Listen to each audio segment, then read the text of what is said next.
So tonight we're going to do satsang, which is kind of a meditation of the mind, and it's sort of like a self-inquiry rather than a stilling of the mind.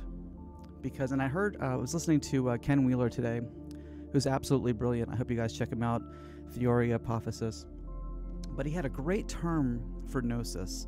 Another thing that people ask a lot of times, because I use the word gnosis a lot, which really means wisdom. And a lot of people think that I'm referring to Gnosticism, which I'm not. That's just a similar word. I am familiar with Gnosticism, but that's not what I mean when I say gnosis. So gnosis just means wisdom. It means the wisdom that I'm pointing to during all of these classes here. Whatever this is, whatever you want to call this pointing to.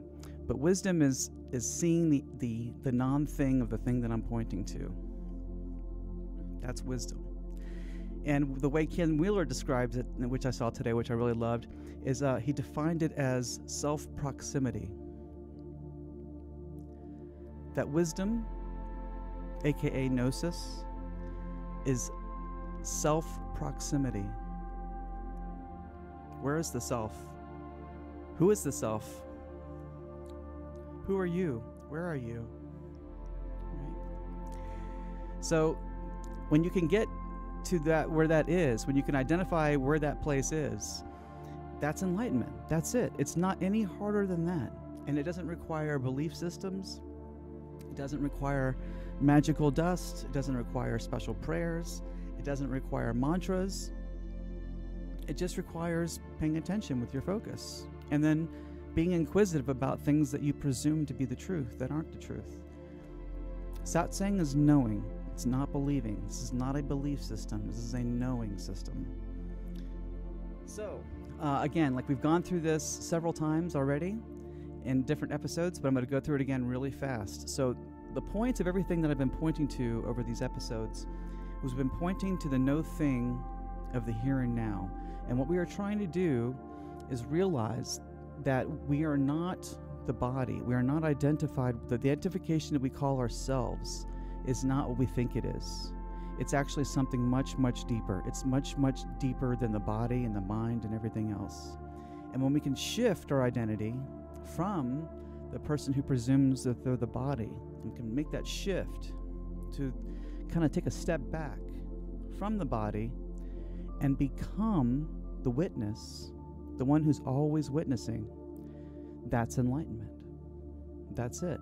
Now the trick is holding on to it. That's the hard part, because it's easy to find that place when we're having this conversation, right? We just follow the path down and we find ourselves just sitting in the void of nothing. And that place can be a little scary if it's your first time, but if you've been there like as many times as we've been doing this, it should be pretty easy for you guys. But what I want you to do is really pay attention to how I'm going to do this, and we're going to go through it really, really fast. And the reason for that is I want you guys to turn it into a daily practice, because that's where you're going to see real change, real magnificent change. All right, so you guys ready? Yeah, let's do this.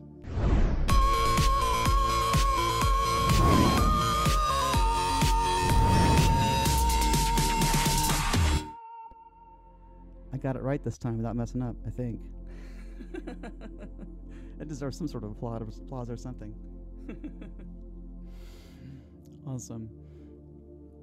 Okay, so what is all this nakedness? Well, we're going to remove the garments. We're going to get in touch with the naked self, without all the garments of belief, without all the garments of identity, all of the clothes that we think make us who we are. And I mean this more figuratively than literally, obviously. And this is kind of like, this is really the meaning of Adam and Eve finding themselves naked in the Garden of Eden. And they were shameful because they were naked. And the reason they were shameful is because they didn't know who they were. They had no self-proximity. And it was that feeling of being lost and not knowing who they are when they were naked was the root of the shame.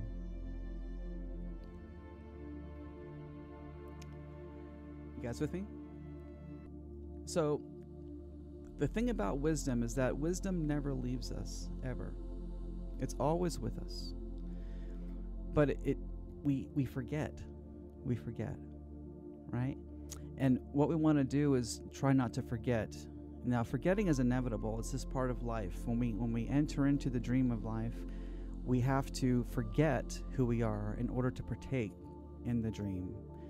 It's very, very hard to hold on to who you are and participate in the dream. That is possible, and that is true walking the walk of enlightenment.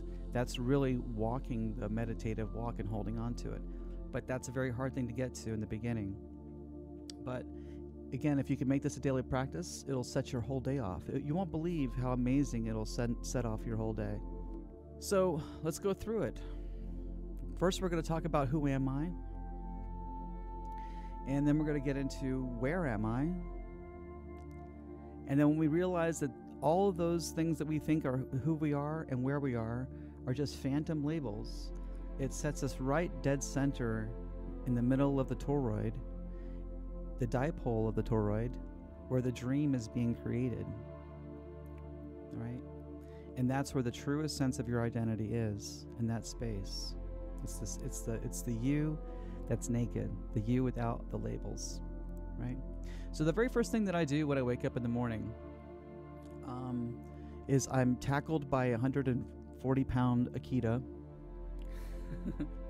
He jumps on my bed, lays across my chest, and licks me in the face until I wake up. And that's when I use the opportunity to lay there and I go through my mantras. This is where I begin. I begin it right then and there, because if I can start there, I'm still kind of in the hypnagogic state from the sleeping. And you'll be surprised how amazing it will sink in and how much it'll stay with you. A lot of times we wake up to an alarm system or something like that just sets us off in this like anxiety-ridden phase of just, oh my God, and there's an alarm, and what an agitative way to wake up. And here we are, we've normalized that. It's very strange, isn't it? So set an alarm and make it nice music to wake up to, something like that. But the very first thing you do when you start to wake up in the morning is go through all of the things that you're grateful for. Because even if you're not grateful for things, even if you're really feeling like, man, life is out to get you and life sucks and you're really having a hard time right now and you're like, Ford, I really can't think of anything to be grateful for. It's because you're so fixated and focused on these things that have nothing to do with the truth of this journey. And that blindness is preventing you from seeing the true things to be grateful for, which can never be taken away or lost. And if you can find the gratitude in that, then the world has no choice but to play the movie of gratitude around you, because the reality in front of you is just a state. It is a reflective state of who you have become. Let me say that again. The reality in front of your face, the reality of your world, the dream of your world, this thing you're calling life, is always a reflection of who we have become. That's it. A lot of times when I was first learning this stuff, Buddhism would talk about, well, we just keep living the same life over and over and over again forever, which is true. It's a scary way to think about it. But it's not necessarily like the same repeating life, going through the same steps, the same everything. What it is your life won't change until you change. That's when life changes. Because it can only be a reflection of who we've become. That's it. That's the only thing that it can be. So if you want it to reflect this amazing stuff, then first find the feeling in you of that feeling you want to be like a racquetball and reflect back to you. You want to send it out and it comes back to you, right? So no matter what you're thinking is in the morning, it's very, very easy to get in touch with everything that is beautiful because you haven't been inundated with all this drama yet, right? You're coming from the dream world. You're feeling really refreshed. You're already 50% there. So the rest of the 50% is super, super easy. So just wake up in the morning, and before you get out of bed, I want you to go through a list of the things that you're grateful for. Now, the first thing that I'm grateful for, you guys are funny. The first thing that I'm grateful for in the morning is I'm grateful to be alive. I'm grateful that I woke up. That's pretty easy, huh? Everybody here could be grateful for that. Wow, I just woke up. I just woke up from the dead of sleep, and I'm in this dream. It's a dream, but it feels like life. Everything feels real. It's going to be very real when I fully wake up. And it only lasts for the day. It's only for the day. It's just a dream for the moment. So I find gratitude in that. But notice that while I'm finding gratitude in that, I'm reminding myself that I'm shifting from the dream that I just had when I'm sleeping to a new dream, the dream that we're calling life. Right? The new dream of today. That's what we'll call it. What's that we'll call the dream? It's the dream of today. And I am so grateful to be in this dream of today. I'm grateful to be spending it with you. And I'm very, very grateful to be piloting this awesome body that it's a little fat, but whatever. But I can move and do things. I can make music. I can run. I can travel. I can see things. I can touch things, feel things, taste things, right? That's pretty amazing. Because what's the alternative? No life, right? So no matter how bad the life seems like it is on the outside, that's enough to be grateful for, right? So find that smile here in your heart. Gratitude for life. Gratitude, right? So what else am I grateful for? That's the first thing. That's just the first thing. Well, I'm grateful for health. I'm grateful for my dog. I'm grateful for my friends. I'm grateful for my family. I'm grateful for a roof over my head. I'm grateful for the breakfast I'm about to eat. I'm grateful for financial abundance. I'm grateful for whatever abundance that matters to you. I'm grateful for creativity. I'm grateful for a lot of things. Can you feel the tone in that? Can you feel how easily that'll set your whole day off by just starting with that? And it only takes a minute. It just takes not even a minute. And now I'm waking up with a big smile on my face. So we got gratitude going on, and we've only been up for 60 seconds. Good way to start the day, right?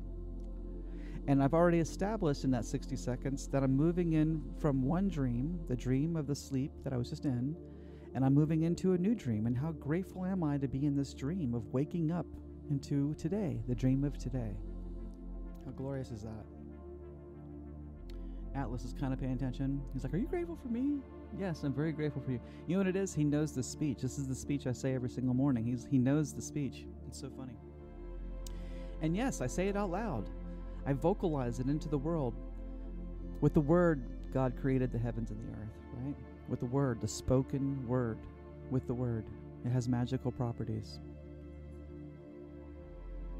So gratitude is how I wake up in the morning. That is the beginning. And I've established that I'm moving from one dream into a new dream, which takes the reality of the whole situation away, right? And then next, I sit on the edge of my bed, and before I put my feet on the floor, I say to myself, I'm about to put my feet on what feels like a floor, but it's not a floor. It's just a dream. And then I put my feet on the floor. Can you guys remember that mantra? I'm about to put my feet on what feels and appears to be the floor, but it's not a floor. It's a dream. And there's that reminder. And then I put my feet on the floor.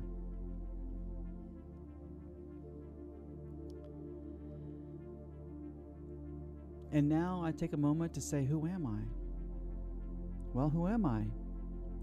Boy, as you're waking up, it's quite a way to get yourself kind of acclimated to the world. I'm one of those type of people that's kind of like out of it for 45 minutes and then I become human.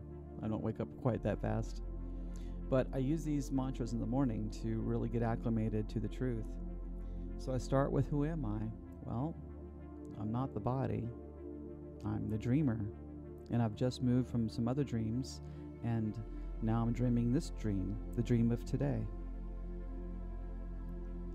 So I'm not the body. I'm not my name. I'm not my job, my career. I'm not my art. I'm not my family. I'm not a parent.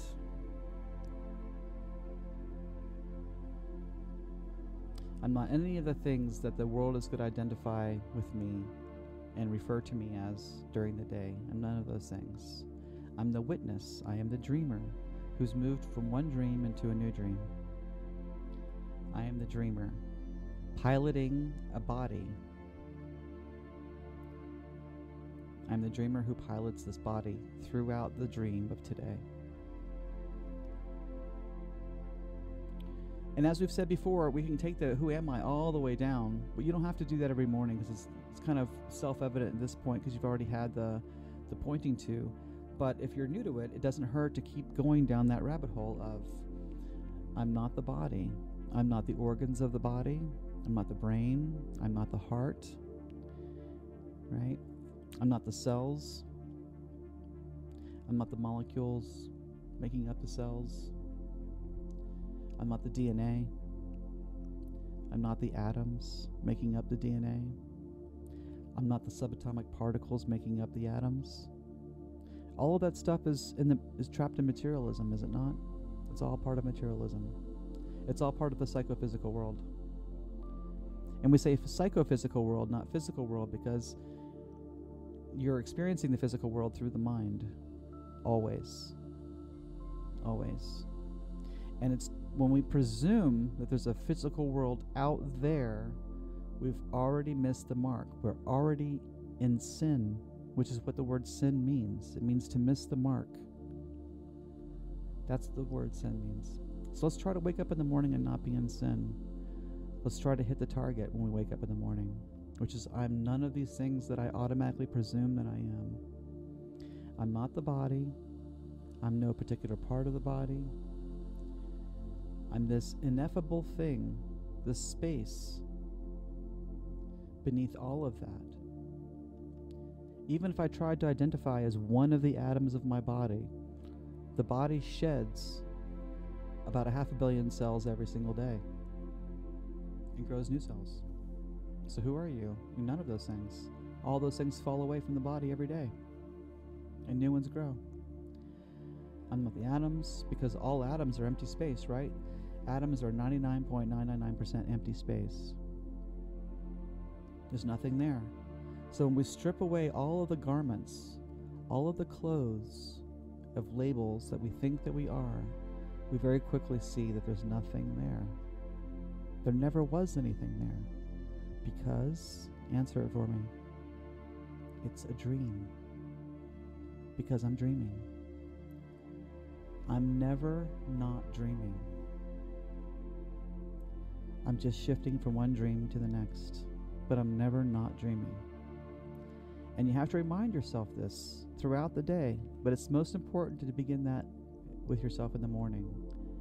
Like I said, you're in the hypnagogic state and it's going to stick with you much, much easier. And it'll become easier to do this mantra throughout the day. I try to do it again during lunch. And you don't have to show off and do it in front of people. You can just do it in your head. You can just do it in the back of your mind, pretend you're watching, something or whatever it is. But it could just be a practice that you do in the back of your mind. And this is truer meditation than anything else. If you can do this, this is real meditation. This focus. Are you guys with me so far? Yeah? Atlas knows this whole talk. He's used to it.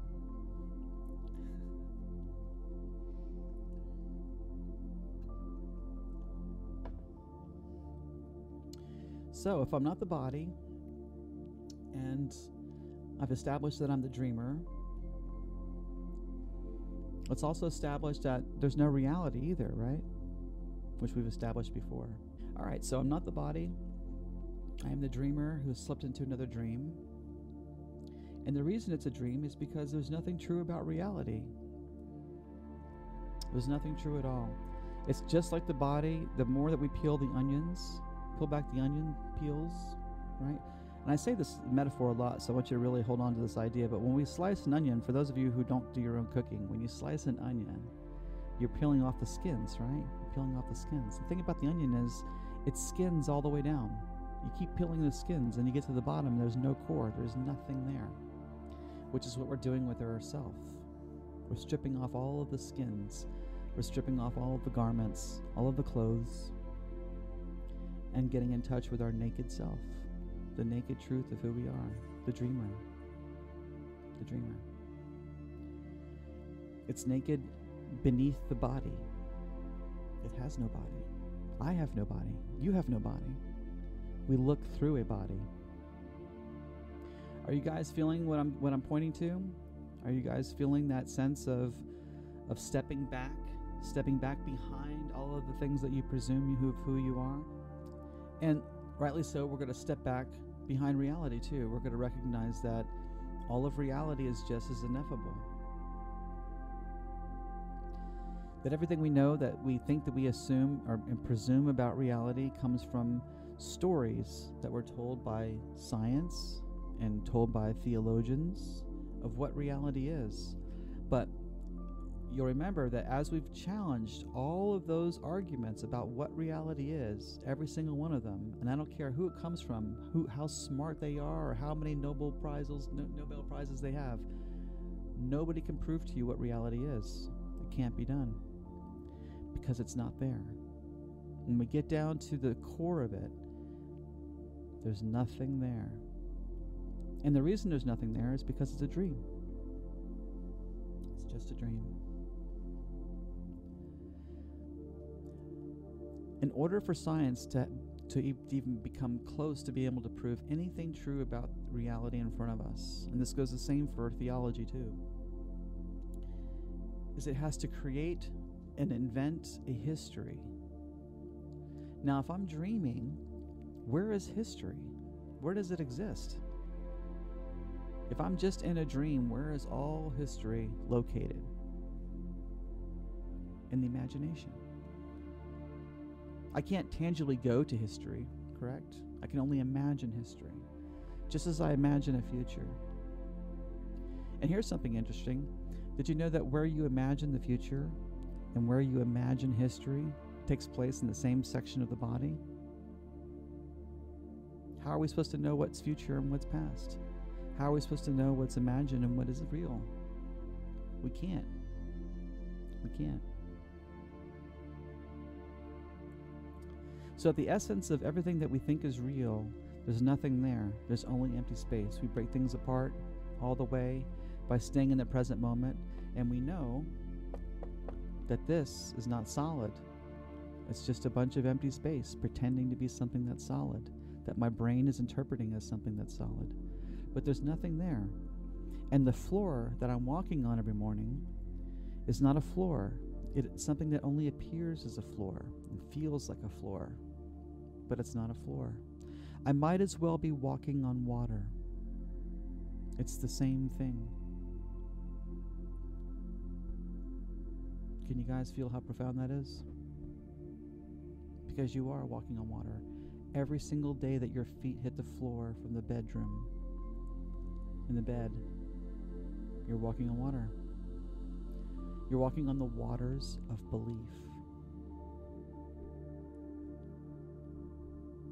You're walking on waters of the lie that we tell ourselves. And the lie is the dream. Isn't that fun? Now, what's crazy is if we can convince ourselves that it's real. And then the more we can convince ourselves that it's real, the more real it feels like it is, the more real it becomes.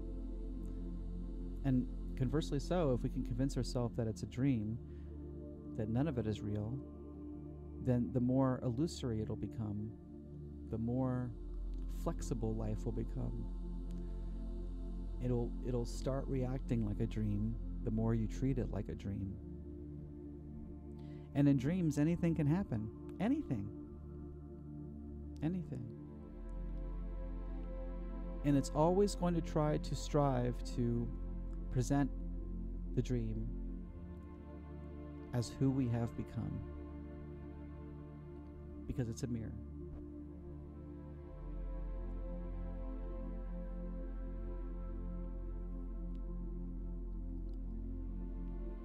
So who are you? We have no body, and we have no place.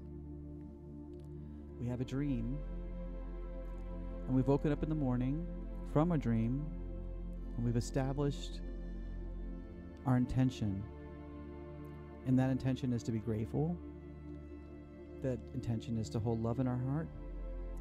That intention is to remind ourselves in all moments throughout the day that we're dreaming, that the outside reality that we presume is there really isn't there. It unfolds to our expectation.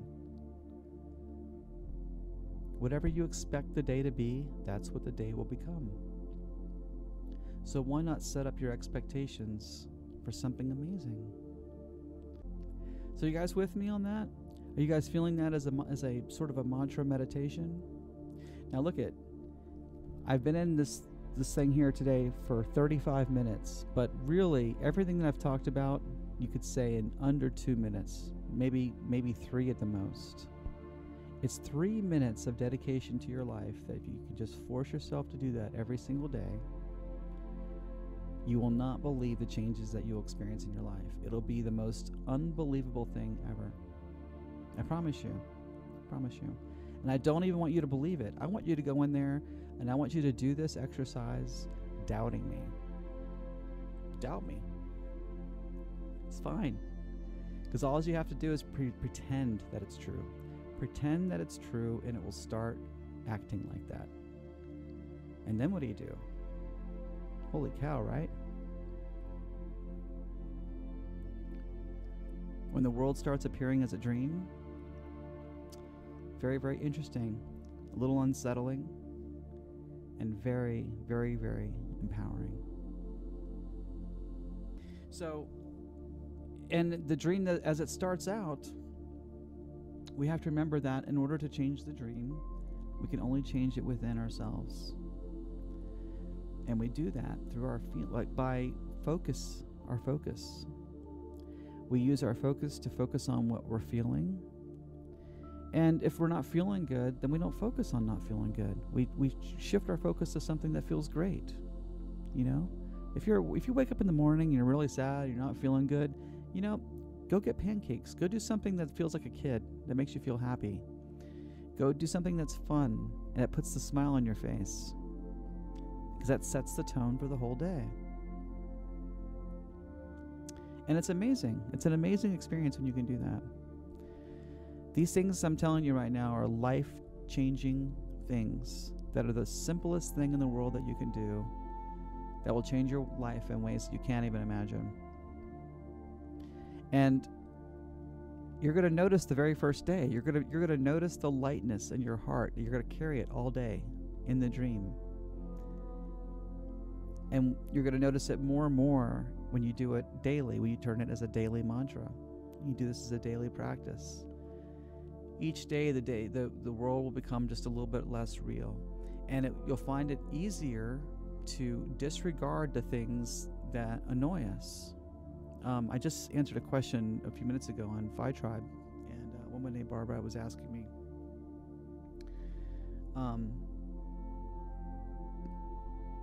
that, you know, basically she's saying that she's 70 years old and she wants to be helpful with people, but it's exhausting is what she was getting at. And when you realize that you're dreaming, it's much easier to just say, no, it's a dream. It's just a dream. And if you keep saying yes and being there for everybody, it drains you, and there's nothing left for you. But on the other side of the coin of that same thing, the most fulfilling stuff that you'll get is when you're doing things out of compassion and out of kindness and out of love. And those things are charging. They feel great. They fill you up. But you got to be careful. You have to be the regulator of it. You have to be the one to gauge the chalice of your heart, the chalice of the Holy Grail. And make sure that Holy Grail is always filled. It's always filled with love. And when you start feeling depleted, then focus on you. Pull back and say, no, it's my time now. I'm sorry I can't help you. I'm meditating right now. I'm meditating. I'll help you tomorrow. But for right now, I'm meditating. And there's nothing wrong with that. That is self-worth. You are worthy of taking that space for yourself. It's perfectly all right. You deserve it. You deserve it because you're God. Why not? So with this morning mantra, are you guys getting a clue of who you are? Are you able to settle in to the identity of who you really, really are? The one who's witnessing reality? You're not the one having the conversation in your head. You're not the one saying these mantras. You're not the one listening to the mantras. You're not the one navigating the mantras. You're simply the witness, the observer. That's who you are. That's who you are. And it's enough. It's enough. And it feels powerless until you realize that all of the power is in the focus. Shifting your focus is where all of your power is. It's very, very easy. It's as simple as just taking a step back, checking in with who you are, and shifting your focus towards something fun. Be a child. As children, we enter the kingdom of heaven. What do children have that we don't have? What is the thing that we forgot as we matured in life? We forgot something very, very crucial. We started taking things very, very serious in life. We started taking ourselves very serious. We started taking our life and the game that we play that we call life, when it's just a game. We started taking that game very, very serious. And all of this seriousness is the root of our misery. That's it. That's the root of all the misery. But when you can play carefree,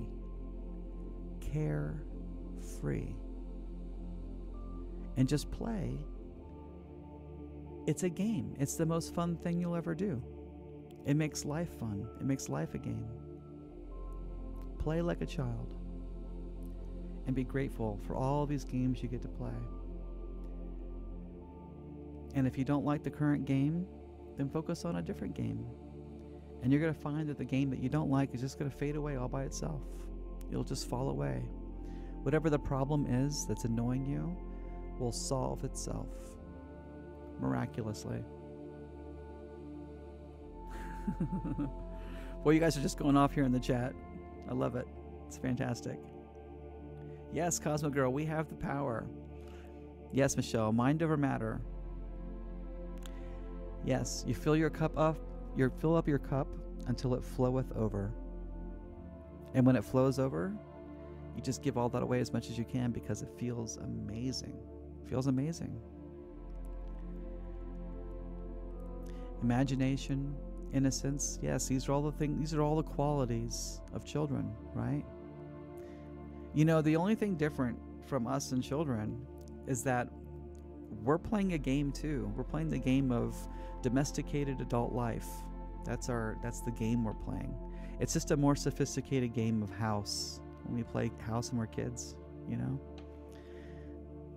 Some do cops and robbers. Maybe that's your life. But we're just playing a more sophisticated game of that game. But the thing is we forget that it's a game. We forget.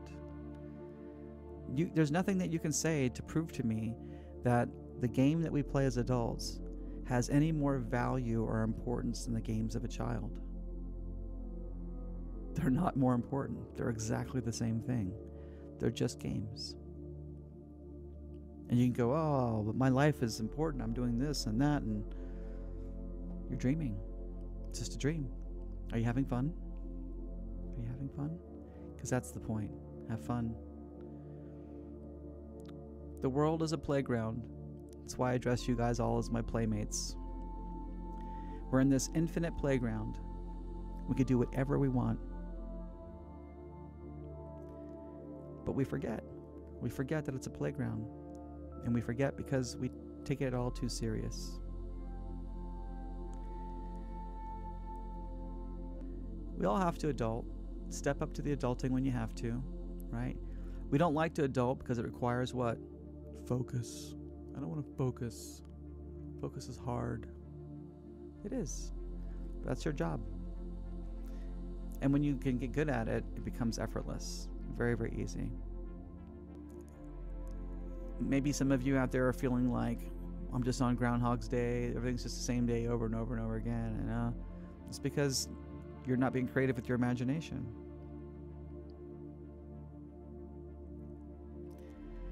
To make the game more interesting, you have to dream a little bit more interesting.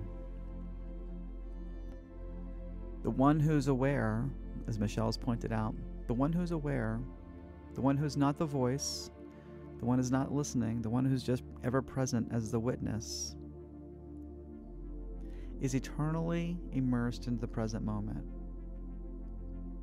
is not caught up in time, not caught up in where I have to go or where I was supposed to be, not caught up in what my neighbor is doing, not caught up in what my spouse is asking me to do, not caught up in whatever other expectations are demanded of me by my boss or whatever else it is. All of these things appear in the dream for one reason: to make you forget that you're dreaming. It's to dethrone you off the power. We're all playing this game of King of the Hill. Remember that when we were kids, being King of the Hill? You wake up in the morning and you're automatically King of the Hill. Just stay there. Don't let them pull you down. And when they try to pull you down, laugh about it. Treat it like a game, because it is a game. It is incredibly freeing. This conversation is as freeing as it gets. It really, really, really is. This conversation is it. And this mantra, this persistence of doing what I'm saying and what I'm describing to you is enlightenment. It really, really is. It's that simple. It doesn't have to be anything more complicated or more convoluted than that. You don't have to go to India. You don't have to do 10 gallons of ayahuasca. You don't have to say a mantra 9,000 times. Wear a smile on your face. Find the smile. Even when you don't have anything to smile about, find a smile. Find a reason to smile. And another thing is just to really, really remind yourself, just do what you can to pick yourself up. If you're having a bad day, don't feel bad about having a bad day. It happens. But don't sulk in it. Don't become the bad day. Don't become the one who's suffering. Recognize your suffering and immediately do what you need to do to stop suffering. And you do that by recognizing that it's a dream, and that in the dream, and because it's a dream, nothing is required of you at all. Nothing. You have the power to say, no, I need a break. You are worthy of saying, no, I need a break.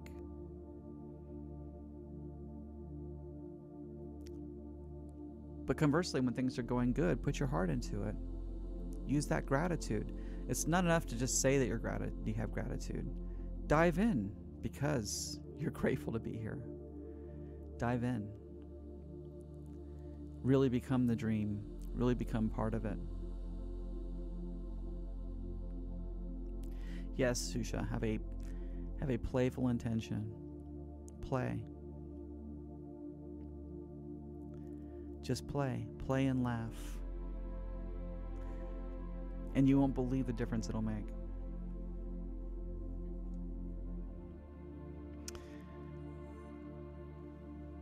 Well, I love you guys very, very much. I love hanging out with you guys. This was kind of a short one,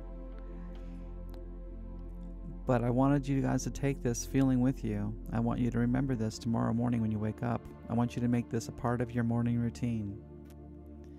And then I want you to keep posted with me and tell me how it's going. Try this for a week and tell me the difference after a week, because you're not going to believe it. Aram says, hi Ford, any advice on how to stay reminded of these things first in the morning? I feel like I wake up in the morning and will have already forgotten. That's a good question. I don't really, maybe leave a note for yourself. Maybe if you can't remember when you first wake up in the morning, pin a note to the mirror or whatever the first thing is you do in the morning. Maybe pin a note to the coffee pot, or something like that. That's what I would do. When you do it, when you do it enough times, if you can find ways to remind yourself of that, it'll start to become natural, because it's like a drug in a way. It's going to make you feel so good throughout the day. You're going to become addicted to doing it, and you're going to look forward to that morning routine because it makes you feel awesome. And in the beginning, I know what it's like. You wake, especially if you're stressed out and waking up in the morning to go to some job at 6 a.m. or something like that, and the alarm goes off. I mean, what a freaking horrible way to start your day. So try to amend that. Maybe get an alarm system, or use your phone, or do something that wakes you up gently to nice music or something, or maybe record this mantra into your phone and make that your morning alarm. But it's really important that you say it out loud. That's a very, very big part of it. Embody it. Embody this message. I know these things feel silly in the beginning, especially when you're saying it out loud. Especially if you have a spouse or something like that and you start saying these things. It's easy to be like, my God, kind of feel silly. But feel silly together. Do it with your spouse. Wake up together and say them together and laugh about it. If you can laugh about it, it'll be even more effective. Laugh like children about it. Because it's funny. It's funny that you're moving into a dream that you're about to mistake for reality. That's hysterical. Think about how funny that is. It's like watching a movie and believing that the movie is about you and you're in the movie. It's as silly as that. And this jarring of the psyche in the morning is enough to make you kind of laugh, because when things start coming into the dream throughout the day to suck your focus into it, it might suck your focus into it, but before you get sucked in completely, you're going to laugh, because you're going to remember the mantra you said in the morning, and you're going to laugh. You could be like, oh, here it comes. Here comes that super ego having a conversation with my ego to pretend like I'm the ego. But I'm not the ego. I'm the one watching. Yes, Shusha, stay in love in the playground. Stay in love. Yes, Michelle, it is absolutely infectious. This whole thing is completely infectious. And don't feel bad, as you guys are saying, the amnesia tendencies, that having an amnesia tendency is part of this. It's not going to want you to hold on to this in the beginning, but what are you doing? It's like in the beginning you couldn't curl that much weight, right? But as you build this muscle up through this practice of satsang, this sort of verbal meditation, and meditation on your own of centering the mind, stilling the mind, having that willpower over the mind, and recognizing that the mind doesn't stop. The mind is always moving. It's always dreaming, always doing something. But you're exercising not getting caught up in those thoughts. They're just thoughts. Let the thought happen. The thought comes in, the thought goes. There's no reason to do anything about the thought. The ego thinks it has to do something with the thought. It doesn't have to do anything. You don't have to do anything except be in joy. Be in the state of joy. We can move away from joy because we think it's doing something for us. Maybe moving away from joy will do something for us in the future, which is a futile idea. It's futile because there is no future. There's only the dream. There's only this dream. There's only the dream of today. And tomorrow will be the dream of today. And so will the next day. It's hysterical if you let yourself get there. So for those of you who don't know, I did a little interview the other day on the Conscious Awakening Network. And I posted the link on my channel on the comment section there. I hope you guys see it. And some of you guys were there for it. I really appreciate you guys hanging out for that interview. And there's some comments. Aries had commented that he saw Brandon's face the interviewer's face when I started getting into the no free will aspect of life, and just the blank stare I got back, you know. But it's okay. The free will is an illusion in the dream. The only thing you control is your focus, which is a very, very powerful thing to yield. If you can yield the tool of focus, you can accomplish anything. Thank you, Shusha. I'm hitting home runs. I love you so much. Thank you very much. Joanne's 3 p.m. Where are you? Oh my gosh, it's late here. It's like almost 11 o'clock at night. I love you guys so much. You're awesome. Well, that's it. I'm going to let you guys go early tonight unless you guys have any questions. This is a quickie. Thank you, Cosmo Girl. Thank you very much. Thank you, Joel. I really appreciate you all. Thank you very, very much. Right on. Right on. So don't disappoint me. Tomorrow morning, I want you to get up and I want you to run through this, right? You're going to remind yourself that you just woke up from one dream into the next dream. And how grateful are you to be waking up and to have another dream? Yes, I would like to have another, please. And another after that. And another after that. Forever. Forever. We're never not dreaming. Even if we dream that we died, it's just a dream. Until we dream again. I love you guys very much. Thank you very much. Happy holidays to everyone out there. And I will see you next Saturday. Thanks. Bye-bye. Atlas is out. Good night.